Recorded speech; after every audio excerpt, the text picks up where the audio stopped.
Am I the a-hole for telling my mother that it was her decision to have kids? I, 28 female, have never had a good relationship with my mother. She and my dad married young and had 4 kids. Me, 2 sisters, 27 female and 24 female, and my brother, 20. My parents' marriage was highly toxic, and they divorced when I was 17 because my mother had an affair with her now second husband. Mother and hubby number 2 have 1 child together, female 10. Ever since we were kids, my siblings and I have been subjected to my mother's mantra of, I gave you life, so you should be freaking grateful. From the time we were young, my mother would use the above phrase to gain anything. From our sweets, our birthday money, to taking a percentage of payslips when we joined 6th form, ages 16 to 18 education in the UK. My siblings and I have been fortunate enough that our paternal grandparents are well off, and they paid for our university fees, minus my brother who chose not to attend university. However, our grandparents are in declining health and have decided to give us grandchildren our inheritance early so they can watch us enjoy it, and not have this trust to put on my dad to sort out our portion when their time comes. My brother decided to buy a car with his and save the rest to travel. My 2 sisters are spending it on their growing families, while I decided to use my portion for a mortgage deposit and I'm weeks away from buying my first home. My mother is enraged at our choices. When she found out that her ex-in-laws had given us all money, she yelled at how it was unfair that our younger half-sister missed out, and how we have a rule that she gets a percentage of our inheritance, because I gave them life and they need to learn to be freaking grateful. And then extended it saying how we never appreciated her sacrifices for us. How we butchered her body, drained her mental state, and caused her divorce because our dad was too focused on us rather than paying attention to her, which caused her to cheat. I snapped at my mother and told her to shut the heck up. I told her that we didn't ask for her to bring us into this world because she chose to have kids. And if I had a chance to change who my biological mother was, I would, because she's always been a crappy one. Now she's telling the family that I don't appreciate her struggles with parenting, and I've upset her so badly that she's unable to focus on areas of her life that need her. For example, my half-sister, her job as a nurse, etc. My sibling sided with me, but our half-sister has sent me texts saying I need to say sorry for being mean. My stepdad, not a word I want to use, has called me an a-hole for speaking to my mother harshly. Am I the a-hole? Now for the top comments. Not the a-hole. Your mom is toxic, and she likely royally ruined her youngest daughter by making her believe she's a victim of your grandparents' generosity. Right? Your mom told your 10-year-old half-sister a skewed version of what happened and stirred up drama. Your mom may have even sent the text from your sister calling you mean. She is a monster, not an a-hole. I don't understand her mentality. You children must give me all your money because I choose to have you? And a bit about a half-sister makes even less sense. My daughter missed out on money from people she has no biological or familial relation with. Mom's a narcissist. Everything's always about her and only her. Normal person logic is just irrelevant here. Your mom's affair partner needs to sit down and shut up. Your half-sister is not related to your grandparents. She deserves nothing. Your mother is way off base here. Your mom cheated on their son. Your paternal grandparents are probably not her biggest fans. Your mom can go pound sand, not stay home. Opie's mom needs to keep both her mouth and legs shut. She decided to give birth. She decided to cheat. Nobody owes their parents for giving them life. We are usually grateful for what they do for us during our lives, and she obviously has not done much. You owe her nothing, Opie. Not the a-hole. Not the a-hole. You're absolutely correct. She gave life to you. That's correct. But that doesn't mean you are her slaves. She failed you as a parent, didn't provide for you, didn't show you any love or support. She's a vampire. Get some garlic and keep her away from your life. Next story. Am I the a-hole for telling my parents why I hate my name? Okay, so basically I, female 16, have 3 older siblings. John, Julia, and Jess. John and Julia are twins and Jess was about 3 years younger than them. Jess had a lot of medical issues as a kid according to my parents. She was born too early and had a lot of breathing issues, etc. And 2 months before I was born, when Jess was 4 and the twins were 7, Jess died. I was never told exactly how, but I knew it had something to do with her medical issues.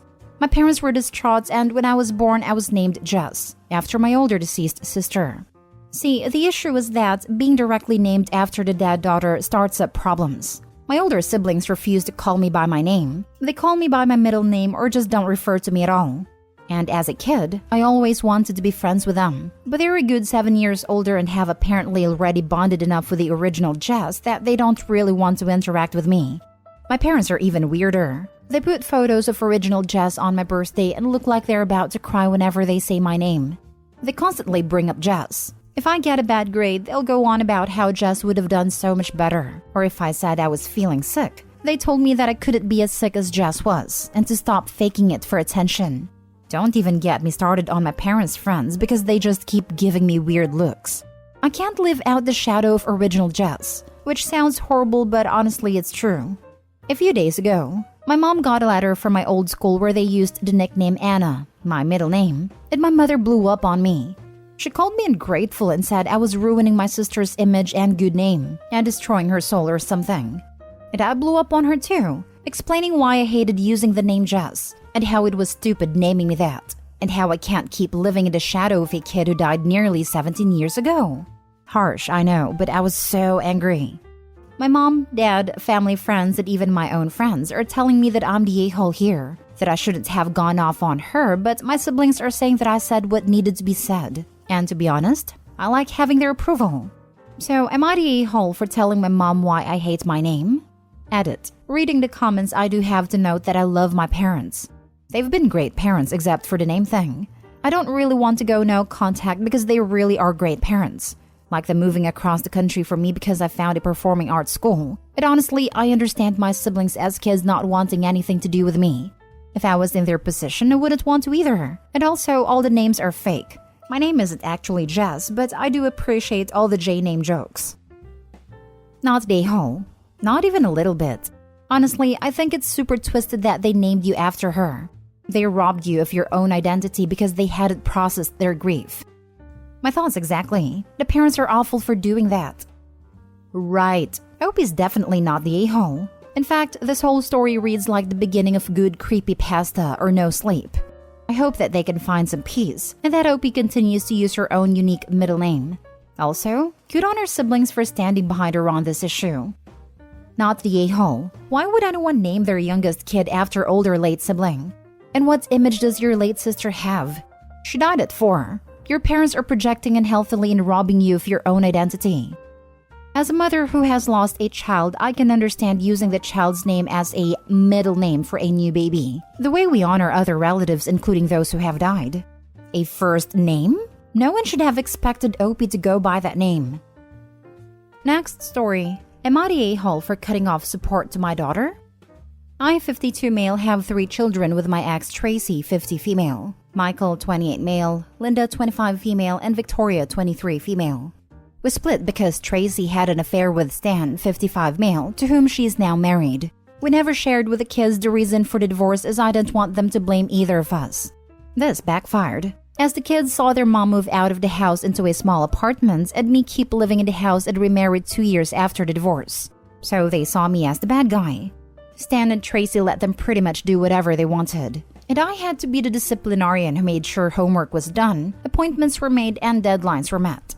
My 2 oldest eventually came to realize that I was not a bad guy. My son, when he found out that his mother had put nothing away for college for him as outlined in our divorce decree, and she told him to take out loans. While my daughter, when she realized that her grades were going to keep her out of her desired program in school. My youngest never came around though, so it was a surprise when her boyfriend asked for my blessing to ask for her hand. When I expressed that I didn't think she'd care about my blessing, he said she insisted on it. She began spending time with me, being polite to my wife, and it felt wonderful to have my daughter back. I went with them to book the venue and they'll be getting married next summer. I paid a deposit and a first installment. Then I noticed that she was becoming less communicative again recently, ignoring my texts or giving one-word replies and not coming over as much. On Monday, my son sent me a post from Instagram. My youngest had an engagement party this weekend to which I was not invited. One of the photos was her with Stan and it read, "Anyone can be a father, but it takes a real man to be a dad." This amazing guy has been my dad for 15 years, even though he didn't have to be. I am so blessed to have him walk me down the aisle next year. #daddy's girl, #future Mrs. X. My kids wanted for nothing their entire lives because I never let them go without. Even when they wouldn't talk to me, I made sure their needs were met. I texted Tracy to ask why I was not included, and she replied that Victoria didn't want my wife there because she wanted a drama-free day. My wife has literally never started drama in her life. I asked if Stan and I would both be walking her down the aisle. Tracy didn't respond, but Victoria called me up demanding to know what my problem was. I repeated my question, and she replied that no, Stan, her dad, would be walking her down the aisle. I told her that if that's what she wanted, I would be fine with it. I told her to let Stan know the next payment for the wedding is due in November. Stan and Tracy do not have the money for this wedding, and I think I'm being an a-hole. Linda says if I do this, Victoria will never speak to me again. Michael is on my side. Now for the top comments. Not the a-hole. If you aren't her dad in her eyes, then why would you pay for the wedding? And here is a novel idea. The bride and groom can pay for the wedding instead of the parents. I'm recently engaged and wouldn't dream of asking my parents for help paying for the wedding. Yeah, I was married last year and we had a wedding we could afford. I don't know why my parents would need to pay for my event. Not the a-hole. Maybe it's time you told your kids the real reason behind the divorce. Right? They're grown now. Time to rip off the band-aid. And to hell Stan/mom. What a sack of moldy douches they make. Not the a-hole. This. Don't hide things from your kids when you divorce. As a kid whose parents did this, it leads to nothing but badness. Be honest with them. But also, as others have said, she absolutely used you for the money, which is frankly disgusting. Get your deposit money back and let them pay for it themselves. I don't understand why it seems so many parents don't tell their children the reasons why. I left my ex when my daughter was 3. He's an alcoholic. It was very easy to say, Daddy is sick and was not nice to Mommy, but we still love you very much. She still knows the reason. She still loves both of us. You don't have to alienate a parent to be honest with your children. Full disclosure, I'm not Michael, but I'm on your side too, OP. The truth about your divorce was ugly and unflattering to Tracy, so you apparently agreed to hide it forever. OP, not just till the kids were grown, but forever. That decision has bitten you in the butt and cost you your relationship with at least one of your adult kids. Please, sit down with Linda and Michael and tell them the truth about the divorce. Show them the bratty IG posting from Victoria and say, you know, I love all of you, but everyone has limits. I feel used and disrespected and I'm not going to put up with it anymore.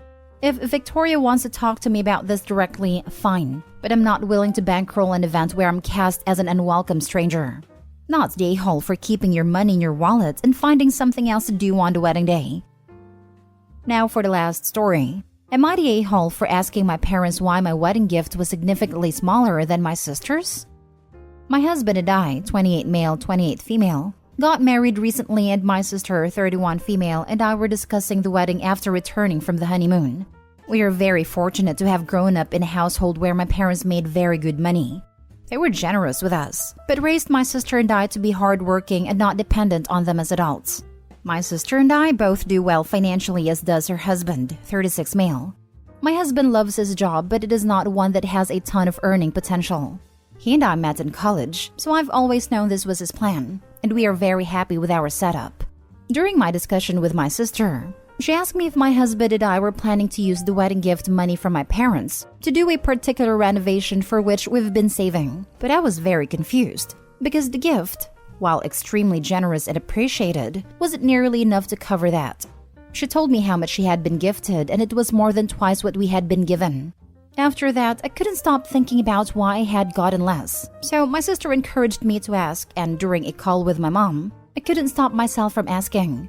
Her response was that it wasn't my business, but since I did ask, my sister has chosen a partner that can accommodate the lifestyle she's used to, so they've gifted her accordingly. They also gifted me accordingly to the lifestyle I've chosen. We are not entitled to gifts of any size in life, but I still can't help feeling hurt that my parents feel that my husband and I are less deserving than my sister and her husband based on income. Meanwhile, my parents are angry at both my sister and me for having this discussion and bringing it to them. Not the whole. There's a lot of reasons that would have made sense and been okay, including a simple, we're not in the same financial situation we were in when we gave your sister her wedding gift. But to make it about how much you guys make is basically a passive-aggressive way of saying, you got less because you picked a partner we feel is beneath you. Amen. Wait for the shocked Pikachu face when OP goes no contact and then have kids. It will be cruel to not let Grammy and Grampy see their cheer-ups. Not today, Hall, and I don't understand your parents' reasoning. Seems like they just want to punish you for choosing a spouse that makes less money than they would have preferred. Honestly, if your sister's husband is so well off, why would you need additional money as a gift? That was my first thought and response. I've seen this firsthand in my extended family. Some members are very well off, and for some reason, money attracts money. If you are rich, people seem to give money to you since you are seen as good with money and more deserving, and those that don't do as well seem to be given far less. It's bizarre, but in some ways it makes sense, since those who are good with money will likely grow it, and those who aren't are more likely to blow through it more quickly. That said, it should be considered those who have plenty of money don't need more gifted to them, and those who are struggling should be given a little help from time to time, unless they're wasting it on drugs or gambling, etc. What's weird logic? Your brother-in-law makes more so we gift them more? Your husband makes less so we gift you less? Sounds backwards. Also sounds like they're punishing you for choosing who you married. That was my thought. My family makes less money than my sisters. My parents are always giving me things they aren't giving her. We also have kids and they don't. But my sister nor her husband couldn't care less who gets what.